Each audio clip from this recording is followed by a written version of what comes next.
All right, time to look at Modern Warfare 3 Zombies gameplay. Ladies and gentlemen, I just got back from Treyarch where I just played MW3 Zombies early and oh, okay. Well, lucky folks, you are. Screen, the very world's first gameplay of MW3 Zombies. First gameplay of MW3 Zombies. Absolutely insane wonder weapon that they've added into this game, alongside the returning ray gun, the Wonderwaff. This is of the course new one though, and it looks like it absolutely smokes zombies. This is nowhere from the future. I forgot like 3 really important things to include in this. PhD Flopper is back. Absolutely pog. Tombstone. I have no idea what that is. And then also there's I have no idea what that is. Mastery camo grind that you can do for all guns from MW2 and MW3. There's essentially oh, all okay. of it is available in the game. They were like, this is super hard to put in, but it's something we really cared about putting in. So, okay. Zombie camo grind. Like I was never in zombie camo grind. I was never in zombie grind at all. Period. That was just not a thing I did. They actually ended up answering like about the Easter egg quest and everything like that. But let me just first talk about what is this game? Like, how does it work? What does it play most like? I would say that this game is a battle royale map. It is literally all battle royale map for this game because eventually there is a zone after 1 hour. The game sessions are 1 hour after 1 hour. Okay. Okay. And you better get on a helicopter or you just get. That's a good idea. There's no extracting out. But I am saying extracting because it is also an extraction-based game. Oh, it is. That's a big change. Holy crap! What the hell is that? Means that if you extract out with stuff, you can take that into your next game. Oh, that's very nice. You can find a perk can in this game. You can complete an objective, and if you get really lucky, you get a case that has a ray gun in it, and that just goes in. Oh, that's very nice. You can choose to pop that case and get the ray gun instantly, or you can try to extract out on the helicopter with it and essentially load into your next game with that. Use up that consumable and load up into the next game. Oh, okay, that's very good. Because it's an extraction game as well. This game is most like Outbreak gameplay with an extraction spin on it. Essentially. Oh, so they changed it quite a bit. Like fighting against other players, okay, they changed it quite a bit because it is all against AI. There are 24 other like real life humans sitting gaming in their chairs. 24. Oh wow. Every single match. Oh wow, they made it very different. They made it very different. Against the environment, you were just playing against the zombies. You were just playing against the AI humans that are running around. And essentially, here's the game mode. Here's how it works. You load in. Everybody loads in all around the map in the basically tier 1 zone. This is the super easy zone. Okay. Okay. Everyone is going to be able to survive. You would really have to be absolutely terrible at zombies to die in the tier 1 zone. Ah, that's gonna be me. That's gonna be me. I'm very terrible at zombies. It's gonna be me. Up and like getting objectives completed, buying some perks, maybe pack-a-punching ones, and essentially once you're all set up in the first zone, whether that be 10 minutes, whether it take 20 minutes, you want to basically speedrun the first zone, get ready and go into the second zone. Where the zombies I'm just gonna stay all cooped up in my little squirrel space in the first zone. I'm just gonna be honest with you. Everything is better in this zone, but the zombies are also more dangerous. You're also gonna start running into some mini bosses like the Mangler, stuff like that. Mangler, that sounds fun. That sounds absolutely fun. Game mode is, I would say, a very social game mode. You want to load in with okay, very good then. by yourself. They've changed it a lot then. If it's a social game mode, they've definitely changed it a lot. Like join up with a random team and try to request to join their squad, which you can do. You can get up to 6-player squads. But if you're going into the high tier zones, there is almost no way that you are going to survive by yourself. This is a very social game, and I think people actually have a lot of fun with that. But it is not for solo players, is what I found. Solo play is not. Well, I'm not. Well, I mean, in these games, I need other people to help me out. Every one of your teammates. And it can be very fun. Like we had an absolutely massive squad. All of us driving cars and just running over like hordes of zombies. It was really okay, what the hell does that guy have? Tier 3 zone, which is obviously the most dangerous zone. That's when it starts getting real. That's when you start seeing the absolute elites. You start seeing the mega abominations that have an absurd amount of health. You really shit. Okay, that's definitely where I should stay out. I'm not gonna get to tier 3. I'm gonna die at tier 3. Plates are in this game. That is the armor system. Essentially, you can get jug, but you also can get plates. Like the plates are really gonna okay, well that's good. It's good that they do the plate system then. Hit too many times, you're really not gonna want to take too much damage in the later zones because the zombies clap you, and if you have no plates, you die in like a couple hits. It's really really shit. Okay, that's gonna be real bad. Holy shit, that's gonna be horrible. The humans, the zombies, they all will fight each other. Essentially, if you lead a horde of zombies into the humans, they all immediately start brawling. Now these humans are rolling around on the map like you see on screen right here. They're gonna roll around. They're gonna stop if you start shooting at them. You can go to different fortresses. You can literally, it's pinpointed on the map. So that looks like it's gonna be a legitimate strategy. Legitimate strategy is gonna be having them fight each other. Completely avoid them. It's basically like if you don't want to interact and engage with the humans, you really don't have to. They are going to okay, that's very good to know. And chill unless you engage them. If you get close to them, they're going to attack. They are hostile, but it is possible to just completely avoid them. And I mean, I'm going to try to avoid them, but if I have a load of zombies coming after me, I'm going to make sure they fight each other.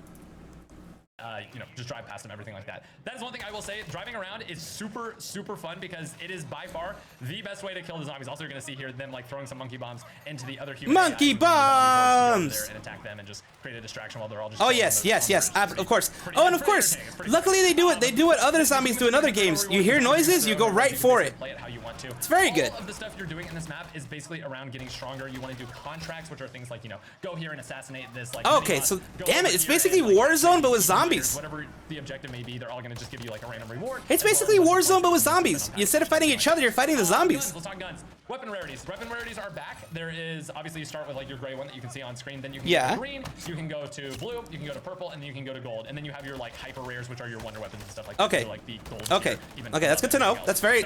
I mean, like, holy shit. This is a lot. This is a lot to get, but it's gonna become natural when you're on there. Essentially, everything that you would expect in a round-based zombie mode is on the map in some capacity. You can upgrade your armor slots by actually just picking up armors. Oh, okay. Armor, like, you know, slot holders. You can pick those up and upgrade your armor slot holder, and there's new drops like full armor right there, which is actually going to fully restore your armor. Essentially, all the normal power-ups, the pickups, the point system, everything like that is kind of what you would expect if you've played Outbreak. All this stuff works locally. Like, obviously, if you get an insta-kill, it's not going to affect everyone. Oh, okay. But all the people you're like, I mean, that's good to know. will get that insta-kill as well. So all of that stuff is to say, again, this is not a solo style mode. You are going to want to roll with friends and play against all of the enemies on the map. Oh, dear lordy. These people are in the farthest out zone initiating an exfil. You can exfil from any area. Basically, they want to make it like really accessible to any, you know, play style. If you have really, really bad friends, you can just stay in the first zone. Or if you want to go over and explore, like, try to find some Easter I'm not going to be in the second or third zone. I am a really bad person, period. Is all around the map are going to be a ton of Easter eggs. There's going to be a lot of stuff to find, a lot of things to do. Oh, okay. Like, you know what?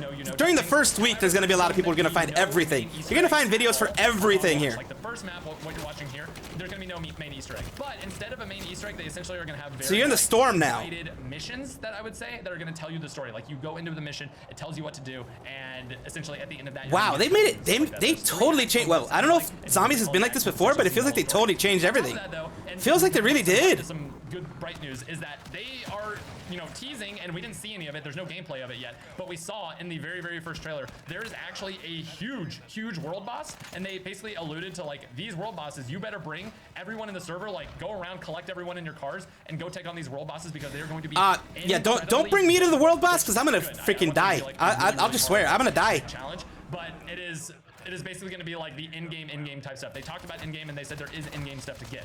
Now, let's talk about that. What does in-game actually look like? So there are going to be very holy shit, dude, this is a lot of stuff. This is a lot to take in. Blueprints that you can actually find that are not one-time use. Once you get them and you extract out with them and then you craft them, essentially you can have a ray gun spawning into your match, and once you do it once, it doesn't go away. It just goes on a cooldown. So the ray gun is 48 hours. Oh, damn, they have blueprints in this whole damn thing? That's pretty awesome. 48 hours would be the cooldown for the ray gun. And then you can get stuff, and you like can craft much easier stuff, like much easier to get, but also easier to craft. And lower cooldown is just like increase your weapon rarity by 1. Whatever. Oh, okay, that makes sense. With that in your inventory, you can craft that once every like 2 hours. This was the example they gave. Storyline. Where is this story actually set? It is set in the Modern Warfare universe. We're gonna see like. All right. Well, I mean, that's what I was expecting.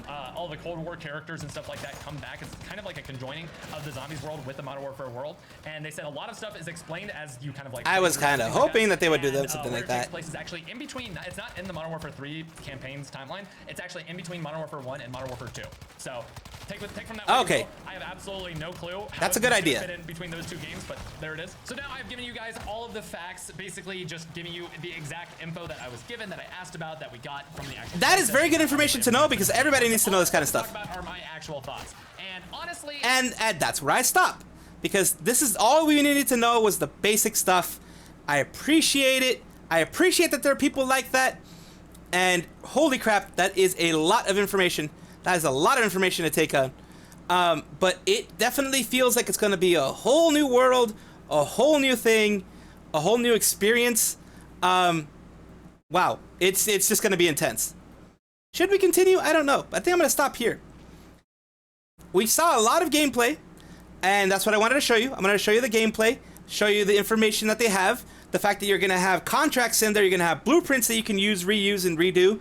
As long as you take them into the next world, it's just going to have a cooldown. You're going to have huge bosses, like mega bosses, like world bosses, it's like end game bosses. You have several tier levels from level 1 to level 3 or 4, which is going to be harder and harder. It's a very social game. It feels like it's going to be Warzone, but with zombies and the pack-a-punch and all the other stuff you're going to be getting. But it's going to be very Warzone based, it looks like. So it's going to be intense. You're going to have also AI human enemies in there. They're going to make it very, very... It's going to be worthwhile to play. It's not going to be like your regular zombies. Some people are going to hate it. Some people are going to love it. I think it's a nice new invention, nice new way to experience zombies overall. So I'm not seeing it as a bad thing. So thank you once again. This is the Mad Salvi. I will be seeing all of you next time.